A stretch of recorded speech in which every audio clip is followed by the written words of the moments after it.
tout de suite, je dois vous dire, vous demander, peut-être vous manquez de curiosité, il vous suffit de lire le décret qui crée la sécurité présidentielle pour vous rendre compte que la sécurité présidentielle est partie intégrante de la force publique et doit participer au maintien de l'ordre public, la sécurité du peuple, si cela est nécessaire. Je crois que vous le savez, la sécurité présidentielle a fait partie des opérations dans le pool. Les unités de la sécurité présidentielle ont participé aux opérations dans le pool avec succès. Bon, parce que aussi ils ont une formation particulière et sévère, solide. Et donc ils sont dans leur rôle. Et le commandant en chef peut désigner une unité pour réaliser une opération spéciale. Croyez-moi, ce n'est pas un feu de paille. Vous voyez les Congolais, vous êtes habitués à cela, à l'animation des moments, des premiers moments, et puis tout s'éteint. Ce n'est pas possible. Je vous renvoie, vous qui êtes des journalistes, à la lecture de tous mes discours. Je vous renvoie à la lecture de tous mes discours. Et dans tous mes discours, j'insiste toujours sur les questions de paix. Toujours. Et les Congolais, peut-être, ont souvent la mémoire courte. Les historiens peuvent regarder et découvrir que notre pays, depuis même la proclamation de la République,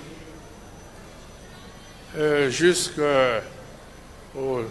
plus tragiques événements de 1997, 98, 99, notre pays n'a pas réellement connu la paix. C'était toujours un événement, puis un autre, violence et une autre violence.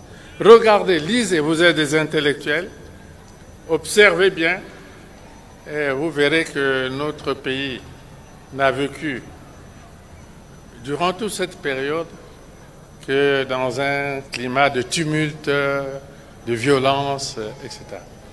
Et nous avons décidé, à partir de l'an 2000, surtout à partir de l'an 2000, de faire que notre pays, les populations de notre pays vivent et travaillent en paix. C'est pour ça que vous le voyez dans tous mes discours. Nous ne pouvons pas laisser pareille situation se développer dans nos villes et même à l'intérieur. Ce ne sera pas possible. Et la sécurité présidentielle, oui, parce que j'ai vu que l'opération patinait un peu avec les autres corps de la sécurité. J'ai ordonné qu'elle intervienne aussi. J'ai ordonné qu'elle intervienne aussi, comme j'avais ordonné aussi qu'elle intervienne lors des opérations dans le pool. Cette opération, les autres forces participeront bien sûr. Le ministre de l'Intérieur a mes instructions à ce sujet. Et nous ne pouvons pas laisser cette situation perdurer. Et le ministre de l'Intérieur, bon, la force publique dans son ensemble fera en sorte que le peuple partout dans le pays retrouve la paix. Vous voyez, nous avons observé en France, lorsque le terrorisme est rentré dans les villes de France, les autorités de ce pays ont lancé une opération Vigipirate. Vigipirate. C'était plus seulement l'affaire des policiers ou des gendarmes, c'était l'armée. L'armée a dû intervenir pour amener la paix et la sécurité dans ce pays-là. Et ce sera ainsi ici. Je pense que les populations commencent déjà à Brazzaville.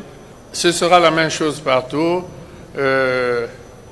On agira prioritairement à Brazzaville et à Pointe-Noire. Nous voyons que ces brigands, quand la force publique intervient dans une ville et s'enfuit dans d'autres, on les traquera dans ces autres villes et non, ils ne peuvent pas. Voilà. Et ce ne sera pas un feu de paille, chers amis, vous le constaterez. Voilà, merci. Du 4 au 7 novembre 2025, sous le très haut patronage du président de la République, son Excellence Denis Sassou Nguesso, le port autonome de Pointe-Noire accueille un double événement de référence du secteur maritime africain. Le 45e conseil annuel de l'AGP-AOC et la 20e table ronde des directeurs généraux des ports membres.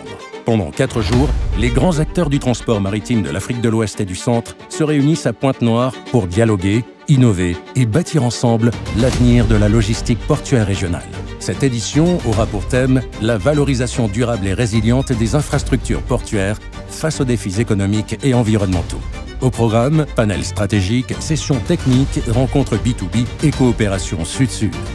Le port autonome de Pointe-Noire est fier d'accueillir ce rendez-vous d'excellence, placé sous le signe du partage, de l'action et de l'unité continentale.